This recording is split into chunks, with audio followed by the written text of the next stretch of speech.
Okay, so this is not just a USB drive. Hindi po ito basta USB drive. This actually is a complete Android computer. Yes, ito na mismo yung computer nyo. In short, this is the CPU unit. Not just a CPU, yung complete PC unit pero Android operating system na nakalagay. Okay? Ganito kaliit. Actually, hindi pa ito ganito kaliit. Malaki pa itong box na to. Yung nasa loob nito na maliit na USB drive is the complete Android computer na talaga. Okay? So, for expectations, this is compatible sa iPhone, iPad, Android smartphone, Android tablet, and even sa Windows. So, pag sinaksak mo to sa Windows PC, gagana na po ito. Okay? Meron na itong octa-core na CPU, 4GB RAM, 128GB na storage. This one. Curious na ba kayo? Ako actually curious na. And buksan na natin. Alam nyo na excited na ako. Isa sa mga reasons bakit ako nahilig sa tech is mahilig ako sa mga liliit na mga computers. Kasi inabutan ko dati mga malalaking computers pa, Windows 95 if I'm not mistaken. Yun yung time ko dati. So, isa sa mga fascination ko is maliliit na computer. So, laking tuwa ko nung inabutan pa ng aking edad ang pag-release ng smartphone at gano'n na kalalakas ngayon ng smartphone, matitindi. But this one is another level of mas maliit pa. Okay, this one is a CPU, biruin mo, CPU unit na ito. Complete Android computer na. Display na lang ang kulang, mouse and keyboard also. Yun na lang ang kulang. Basically, ito na lang kailangan mo para gumana, magkaroon ka ng sariling Android device. Yes. And honestly, limited lang din ang alam ko ngayon dito. So, hindi ko pa rin talaga alam kung ano i-expect ko. Pero ganito lang po siya kaliit. Ito na yan. This is the Trust kernel. Okay? So, buksan natin saglit. Yep. This is using USB Type-C. So, basta may USB Type-C port ang isang device, gagana po ito. Kokontrolin nyo yung device. At ito na ang masusunod. Yung Android OS dito ang masusunod sa device na yon. Basta again, may USB Type-C. Sabi pala dito, ang kailangan lang nito is 5 watts lang. 5 volts, 1 amps. That's 5 watts lang kailangan niyang power para gumana. So, tipid din sa battery ito. Low wattage lang. 5 watts lang ha. 5 watts lang ang kailangan niya. 5 watts max na yon. 5 watts max na gagana na po itong CPU unit na ito. Yes. Itong Android CPU unit na to. Yun lang ba ang kanyang mga features dito? Yun lang eh. Ito na yun eh. Wala na eh. Ito wait. Baka may kasama pa sa box pala. Let's see. Uy, and meron tayong literature, so that quick guide, of course, kailangan ko to. Like I said, wala akong idea pa rito. Kinuha ko lang to out of curiosity. At meron tayong, in fairness, may casing din naman eh. Nice! At adapter na USB Type-C. So, just in case lang na para gusto mo mas tago, siguro pag sa, ay, pwede sa tablet ko to. So, kung isasaksak natin dito. So, hindi nga naman siya halata, ano? Saksak ko rito. No, at Android tablet po ito This is my Lenovo tablet, Legion. So I wonder kung, ganito siya. Kung ayaw mong halata siya masyado, gamitan mo ng ganitong adapter kasama sa box to. This adapter. Etong casing ang kinatutuwa ko. Talagang may casing pa? Oh, that's nice. Pwede. Kailangan pala i-din lang masyado para mag-click siya. Ito na siya ngayon. Mas malaki na siya ngayon kasi lagyan natin ng casing. So, anong gusto nyo? Walang case o may case? Ako siguro, lagyan ko na lang ng case for protection na lang din. At ganito na siya kalaki ngayon. Mas malaki na siya ng bahagya, pero still, this is pocket size. Actually, pwede nyo yatang gawing keychain ito eh. So, since may mga butas naman, pwede nyo nang isingit dyan yung lanyard nyo para maging keychain na lang ito. Alam nyo ba kung kanino to best na gamit sa mga on-the-go dyan ng mga users and even actually hackers? Yes, in this one. This type of Android computing unit. Discrete lang, hindi halata, pero capable pala na unit. Okay? I wonder kung ano ang CPU nito. Nakalagay lang is octa-core, 4GB RAM, and 128GB na storage. Pero anong chipset ang nilagay rito? Hopefully, decente naman kahit paano. Pero I'm expecting dahil medyo mura lang ito, baka low-end lang to na CPU or chipset. Ika nga. For the price nga pala, if you're curious, this one is the 4GB, 128GB. So, $199 so $200. That's 10,000 may get. 11. Sabi natin 11,000 pesos. So, 11,000 pesos ito. Doon pa lang, bibili ka na ba nito? O turn off ka na agad. And kung akit ka naman sa 6 GB RAM and 256 GB na storage, wala pa yata, hindi pa yata sila, hindi pa available. Wala, ayaw mag-highlight. Available pa lang nila is 4 GB, 128 GB na storage. Ito siya. So, may kulay pula, black, and pwedeng sabay-sabay, paganahin. Tingin ko gumagamit ito ng sandbox kapag ka isasaksak sa ibang operating system. I think so. Or virtualization, ika nga. Okay. Swipe lang para magka-idea ako ng konti. Para may idea lang tayo. Sensor visualization. Zero data collection. That sounds promising. Transparent network control and local processing. So, hindi na siya magpapadala ng mga data na galing sa activities natin papunta sa server outside ng area natin. Local na lang daw. Yun ang sabi, pangako. Pwede sa iPhone. Kita natin kanina yung MacBook. This one naman, iPhone pa rin. Probably this one, Android. I'm not really sure. Ito, yung mga ano niya. iOS, macOS, Android, and Windows. So, at least 4 operating system cross-platform compatibility. That's it. Gusto ko siya i-test ngayon. So, first of all, sa requirements, sabi dito sa kanyang quick guide. This quick guide is kailangan mag-install muna ng PlugOS sa App Store or Play Store. Depende kung anong gamit mo na operating system. So, Android ang gamit natin sa Play Store. So, install natin ng PlugOS, okay? And then, open natin. Tingnan natin kung mangyayari. Once na na-install na, pwede natin daw isaksak and then wait lang ng 10 seconds. Sabi, wait daw ng 10 seconds. It should have at least blue light. Hindi ko alam kung saan manggagaling yung blue light. May indicator ba ito ng LED? Ayun. Okay, so merong lumabas agad na PlugOS, yung app, nagkaroon ng parang notification whether to choose an app for the USB device. So PlugOS, syempre, just once muna. Okay, so this is vertical view. Agree. Red. Okay, welcome to the PlugOS, blah, blah, blah. Add new device. Connecting to device. Add with product key. What product key? May product key pa pala, wait. So, nandito pala, sa mga nandito is yung product key. See that? Yeah, product key. So, enter ko muna yung product key para gumana pala ito. And it says here, kapag nawala daw itong product key na to is wala nang way para ma-reset or magamit itong USB na to. So, itatago nyo itong kanyang product key. Ganun ka-importante pala to. So, maybe ilagay nyo sa wallet or sa drawer nyo or somewhere na safe pero madali nyo mahanap. This one. Or, better yet, itago nyo lang kasama yung box. Okay? Okay. So, para ma-enter natin to, click natin tong scan, add with product key, and then open camera. Okay. So, scan ko muna to saglit. And dyan, na-scan ko na. And confirm. Name the device ni Rain. Done. Okay. It's booting now. Natanong kung gusto ko daw na always yung PlugOS na gumana kapag sinasaksak natin itong USB-C extended computing device natin. Okay. And ayun na nga. It says here, enter ba or settings, floating kit, play sound. Sure, why not? Play sound natin. Share folder.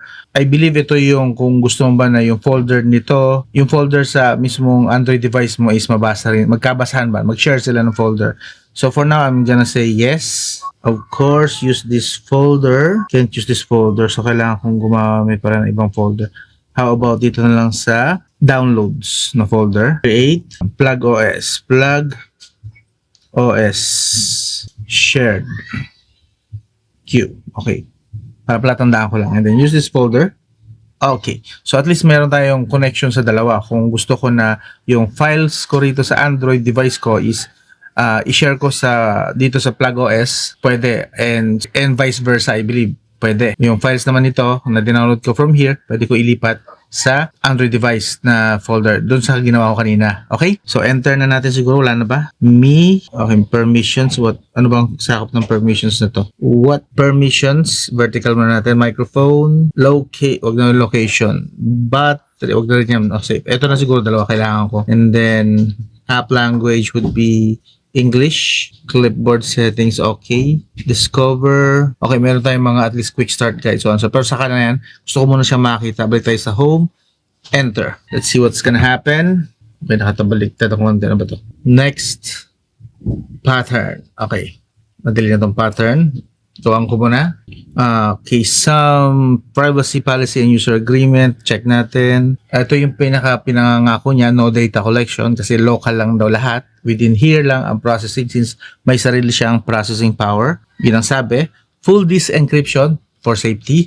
Plug and play. Yes, plug and play siya as long as ma-install mo yung Plug OS sa ganitong devices na may sariling OS din. Pero mamaya, ito, I'm sure curious din kayo. Gagana kaya ito kahit sa normal lang na mga monitor na may USB Type-C connection or sa like kagaya sa Smart TV.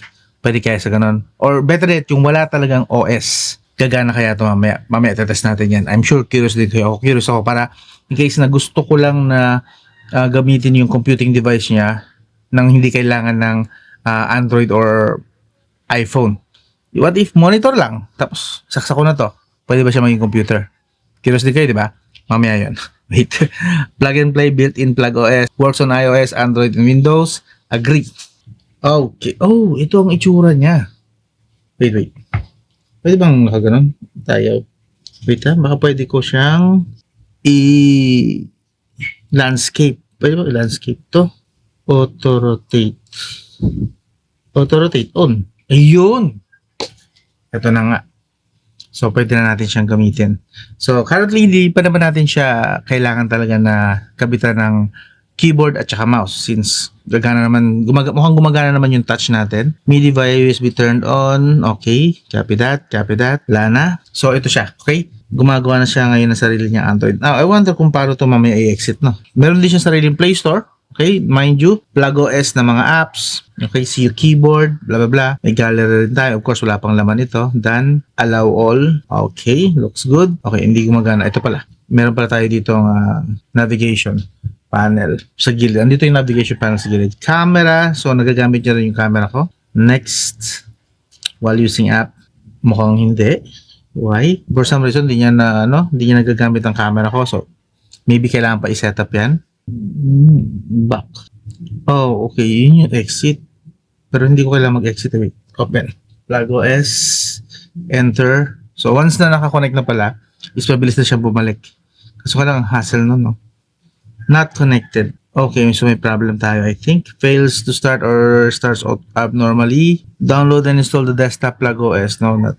Set natin sa compatibility mode. Connect device. Baka issue.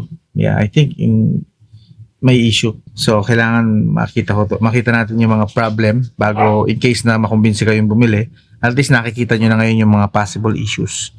By the way, this is Android 11. Baka possible din na problem dahil lumang Android version. Pero sa website niya, compatible daw to from Android 8 onwards. So, Android 11 is pasok. Connect device. Parang ayaw. Mukhang ayaw. Ayaw connect. So, maybe kailangan kong i-exit muna saglit. Exit. Tanggalin natin yung sa reset. Dami pala naka-open. Once again, try ulit natin. So, kita natin, nag-crash siya ng kusa, di ba? Kailangan natin itong gawin. And para makita nyo rin kung usable ba talaga itong ganitong technology. Since mukhang bago itong pakulo ng company na ito. Lagyan natin sa always na siguro. Connect. Improper unplug detect. Risk of data loss, system failure. Shut down the device before unplugging. Ayun yung kanina nangyari kasi nag-crash. Pero right now, it's connected, says here. So, connect and enter tayo ulit. Alright. Waiting ulit tayo. Okay, we're back. At least naghintay tayo or nagkaroon ng hassle ng mga around 2 minutes. Okay pa rin sa akin yun. Acceptable pa rin. And baka ako may mali. I-assume ko na gano'n. So, camera, hindi ko naman nababalikan yun. Mukhang may issue tayo doon. Settings, by the way. Check natin. Okay. So, Plug OS settings ito. Oh, okay. Blah, blah, blah. System update. About Plug OS. Gusto ko i-check. This one, binubos talaga nila. Walang ads. Data-free, smart and private, and secured. Okay. This is Trust Kernel PS01. Device information, 4GB, 128GB of storage. But it doesn't say kung ano ang kanyang chipset.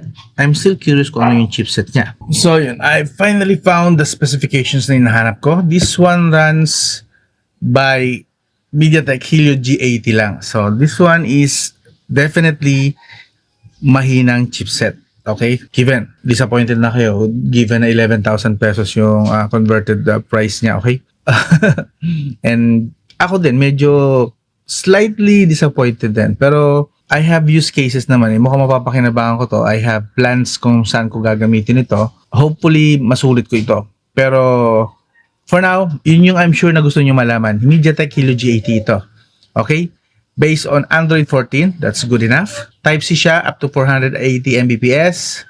5 watts lang yung maximum na kailangan niyang power para gumana. Material, aluminum and PC. 14.3 grams, FCC. Okay, may certifications naman siya. And yun na. What else? Yun lang naman yata. So basically, ito lang gusto niyo malaman. Now, since I'm curious na talaga rito, itong floating na to pala is, ito yung way kung gusto mong bumalik sa normal mong Android operating system. Like this one, balik tayo sa home. Ito yung home niya, di ba?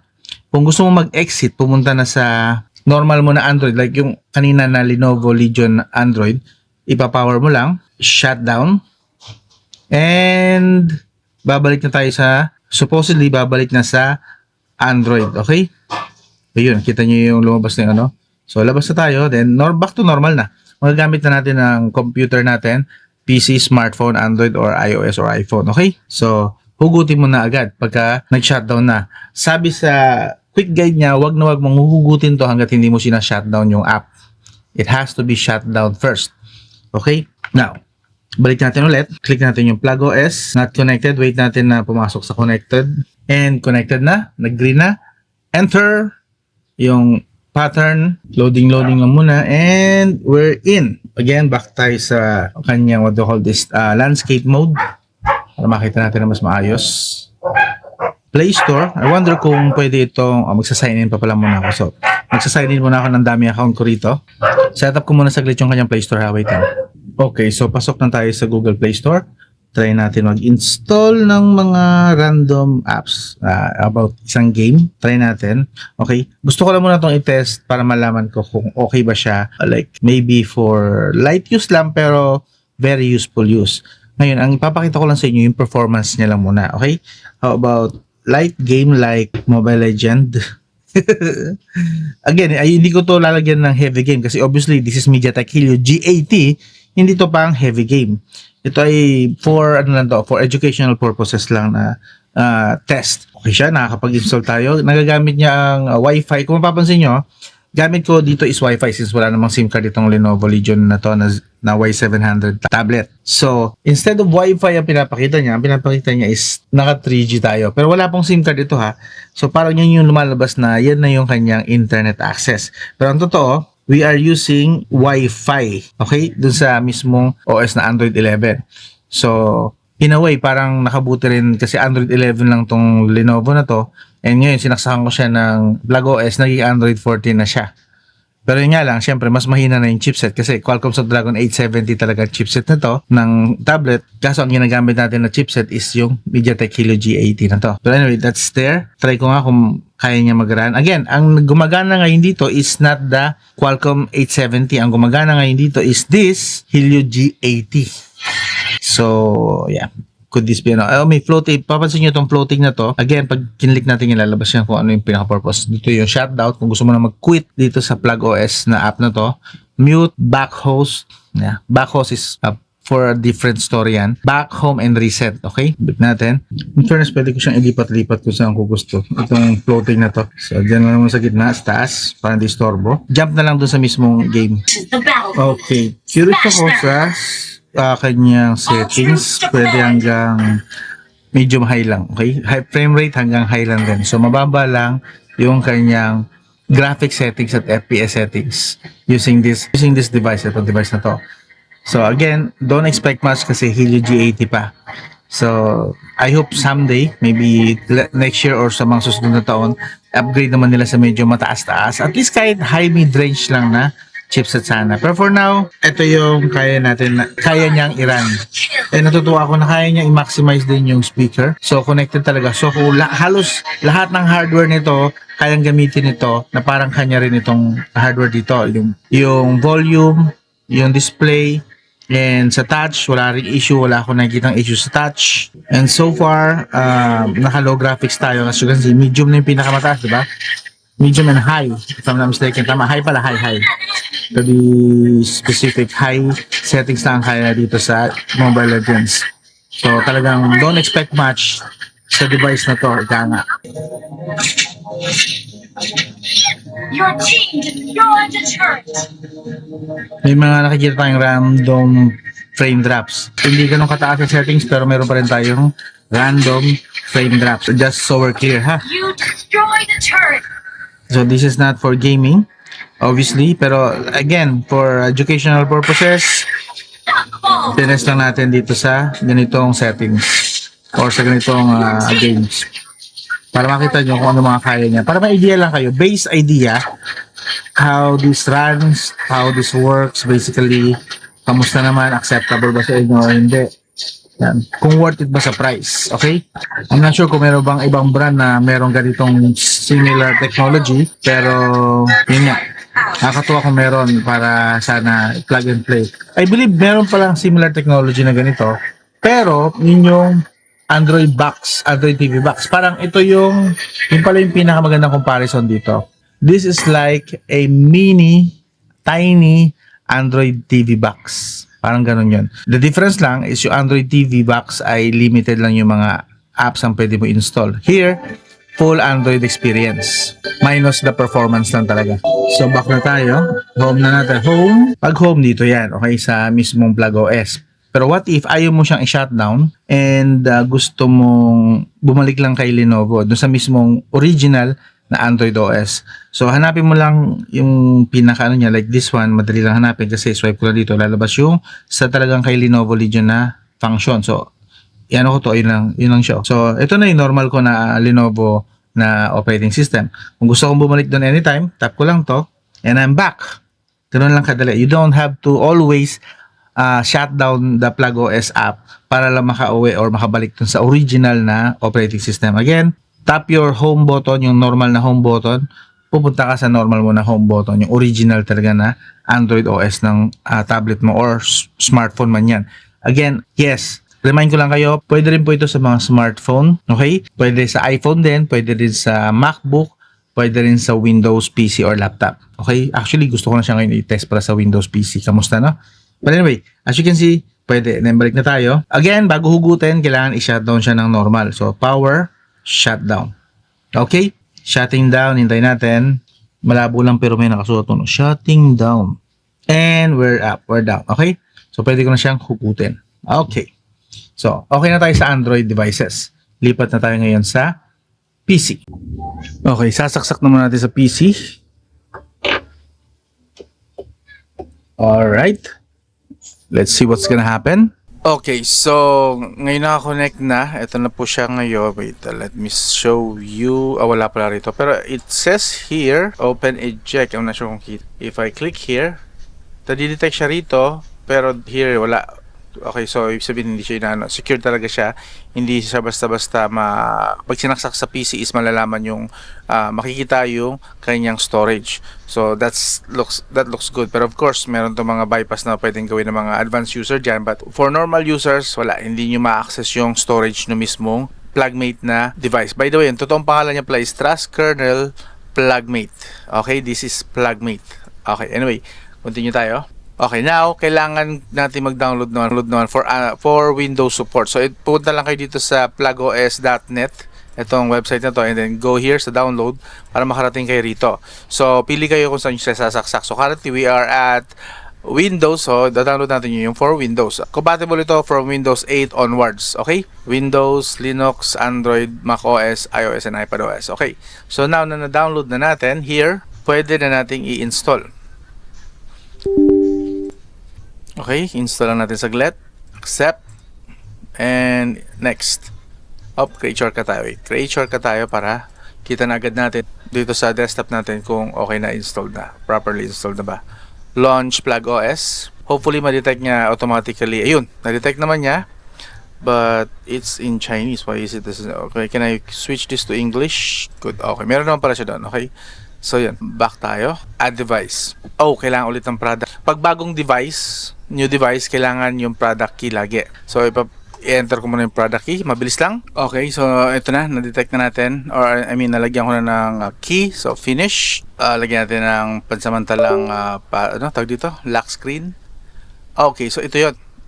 Ito ang lalabas. So this one, on the other hand, minimize po na muna natin. It's loading now. So basically, ito na yung magiging Android operating system natin inside Windows OS. Ito yon. So yun, hindi siya na-detect ng aking screen recorder, so I'll switch to normal camera. Pagpasensyahan nyo na magiging malabo ito. Wait lang. Okay, we're back sa normal na camera since hindi siya na-detect ng aking screen recording. See that? Ayaw ma-detect. So, normal na tayo. Normal tayo na, what do you call this? Na view, camera view tayo. So, pasensyahan nyo na yung labo. So, right now, I'm having a hard time kung paano siya i-switch to landscape. Yun, landscape. Yun pala naman. Hirap na hirap ako. My God. So, landscape. Nandun pala sa taas. So, back na tayo. Back. So, hindi gumagana yung, itong navigation control dito sa Windows PC. Para mapagana to, nandito sa gilid. Sa outer bezel niya. Ang tawag sa ganito. Dito. Okay, so dito yung home, yung recent, yung home, yung back, so on and so forth. Okay? Yan. Para makontrol natin siya. Wonder kung ang weird lang experience dito kasi when I swipe kasi dapat ito, nakikita nyo to, dapat ito, yung isa, pwede akong mag-swipe pa kaliwa. So, when I swipe here, ang lalabas yung notification. So, that's, I guess, a bug. Okay. So, para makapunta sa kabilang page is from the bottom, swipe pataas. Ang weird. I think this needs some getting used to para ma-figure out mo. So, yun. Now, going tayo sa Play Store. Ito ang problem. Mukhang hindi siya fully optimized sa mouse kasi nagpipinot ako ng Play Store pero ay mag-open. I think sa iba siya nag-ano. Kung babae ito malamang nandito yan. Yun nga. Andito. Tama yung hunala ko. Kung pagbabase natin, ito yung Play Store. So, nandito yung banda. Pag dito ko kinlik, open yung Play Store. See that? I don't like this. May problem tayo sa compatibility na sa Windows app. This is the problem. Hindi tugma yung what do you call this, yung control, especially ng mouse sa niya. I don't know if that's normal or not, pero wala, ayaw eh. Maybe try ko ulit. Baka kailangan ko lang i-reboot. Reboot natin. Wait. Ayun na, hindi ko na siya makontrol. Wala na, shutdown. Okay. I-reboot ko lang saglit. So yun, another bug na nakita natin. So hindi pa siya totally reliable. Hindi pa polished, ika nga. So now let's not connected. So i-unplug ko ba? No, wait natin. We're currently powered off. Please remove it. Confirm. Okay, remove. And then ibabalik natin. Yun, tumunog na. Hoping na waiting na mag-connected dito. And okay, enter. Of course, yung pattern na sinet natin. Waiting ulit tayo. Wait, lalagyan natin ito sa gitna para mas makita nyo na maayos. Okay, balik na ulit tayo. So, tama na ba this time? Oh, okay, yun. Tama na po siya this time. At least sa vertical view. So, bug yung una. Wonder kung ililipat ko siya sa landscape. No, may mali na siya ngayon. Hindi ito yung landscape. But landscape pero wait, something's wrong. This is bug. Okay. Anyway, ano natin yung bug na yun. Basta nakita natin may bug. Now, sa portrait, hopefully tama na again. Okay, tama na. This time, tama na yung click using portrait mode. Which is, it has to be, dapat ganito talaga. Now, I wonder if it can access my internet. Mukhang hindi. Can it access my wait. Yes, it can access my internet. Naka-on pala yung firewall ko. So again, try again. Yun, nakapasok na tayo. Naka-on lang pala yung firewall ko. Hindi ko siya na-unblock. Okay, for safety purposes lang din. But anyway, okay na siya ngayon. Kapag ni-click na tayo ng mga apps, supposedly makakapasok na tayo. Like kunwari, this Facebook app, yan, nakakapasok. Mabilis naman siya actually. Nakaka-adapt agad siya sa internet connection ng kung saan siya isinasaksak. Like for this one, sa Windows PC ko naman, mini PC actually. So okay naman siya for now. Meron din siya actually mga extra features. Meron din pala siya sarili niyang firewall app. Okay, naka-turn off. So if I turn it, how do I turn this on? Okay. High risk enable firewall. Talagang native niya na firewall app pala to. Ito, see that? PlugOS firewall. Okay. Meron tayo, pwede natin siyang sa blacklist mode and then system app networking.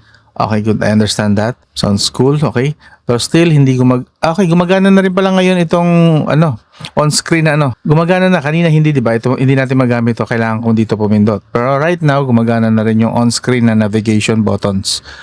Okay, so, bug yung unang launch natin ng app. The second time, umokay na siya. Mukhang mas appropriate na yung kanyang, what do you call this, yung kanyang responses. Not the fastest as still, pero right now, okay siya. I wonder kung this is showing here sa task manager ko as, okay, plug OS, pero is it using my CPU? No, it's not. 5% lang kasi lumalabas dito, so hindi niya ginagamit yung full CPU or hindi siya nakikigamit sa CPU ko. And I think it's just the virtualization and yung launching lang ng app nito. Pero sa CPU ko hindi siya gumagamit. Hindi siya nakikigamit. That's good. 5% lang lumalabas eh. Actually, 4% pa nga. Highest is 7. 4. See that percentage na yan? Mababa. So, okay. Wala siyang kinalaman sa akin CPU. Hindi siya nakikigamit ton. We have, okay. Ito nakikita nyo is, this is stock Android na nakikita ko na na settings. Yes. This is stock Android. So, system. Same ganun din. About phone. Okay. I don't know kung anong pwede ko pang i-test dito, pero gusto ko lang siyang ipakita sa inyo na gumagana siya for Windows. Now, for the last test natin, gusto kong malaman kung gagana siya sa aking portable monitor. Walang operating system yan. Walang operating system. I wonder kung gagana siya directly. Yun ang gusto kong malaman. Kasi what if ayoko siyang isaksak sa mga Android, iPhone, or laptop or PC ko. Gaya nito. What if gusto ko lang siyang isaksak sa display? Gagana ba siya? Yun ang malalaman ko ngayon. Tetest natin. Ngayon na. Exit ko lang to saglit. Wait lang. Shutdown. Alright. Once na shutdown, pwede nang hugutin. Dito sa PC. Shutdown na ba? Alright. Okay. Nag-shutdown na yata, I think. Double check ko lang. Huwag daw kasing okay. Not connected na. So, pwede ko na siyang okay. Please remove it. Says here. So, pwede ko na tong hugutin. Okay. Nalipat na tayo dito sa portable monitor ko. Okay, so sinaksak ko na siya ngayon and it's blinking blue. Sabi sa quick guide, blinking blue means ready na siya. But wala. It's this sa Goji Dock yan na display. So basically hindi siya plug and play pagdating sa walang operating system na unit. So, gumagana lang siya, kailangan may for Windows, Mac, iPhone, Android lang. So, hindi siya pwedeng gamitin sa normal lang na monitor, may display na may Type-C, sasaksak mo siya. No, it's not. Walang nangyayari. Walang kasamang display. Ito na yon. This is 11,000. Considering na direct conversion pa yon sa dollars. Okay, so I'm not sure kung magkano talaga to, pero 11,000. Sabihin natin 11,000 muna for now. Helio G80 lang, 4GB lang, 128GB storage lang. Tapos, dependent siya sa mga OS na binanggit ko. I don't think this is so worth 11,000. Pwede siguro around 5 to 6,000. Dapat mga ganun lang price nito. 5 to 6,000 pesos. Para sa akin alam niyo naman, real talk tayo dito. 5 to 6,000 siguro pwede. Pero even sa 5 to 6,000, I'm sure magre-react pa kayo. Pero this is new technology, I think. Not really super new. Parang derived pa rin ito sa Android TV Box na versions. Actually, I think around 6 years ago or mas matagal pa, merong nauso na Windows accessory na parang ganito rin. Pero Windows ang laman. Yes, I think meron pa rin yat. I'm not sure kung makakahanap pa ako. Pero alam ko dati merong ganito. Tapos ang gamit lang doon ay Celeron lang na CPU yata or Atom. Ang difference lang this time, ito ay Android. And the sad part, yung sa Windows version na naalala ko, alam ko, gumagana yun sa any HDMI na device. Basta yung monitor, yung display, may HDMI, gagana yon. Okay? This one, hindi siya gagana. Kahit na merong direct display support dito sa Type-C niya, hindi siya nag-direct na gumana. Okay? So, wala dun sa part na yon. So, yeah. Para sa akin, 4,000 to 5,000. Okay na siguro yon. Although questionable pa.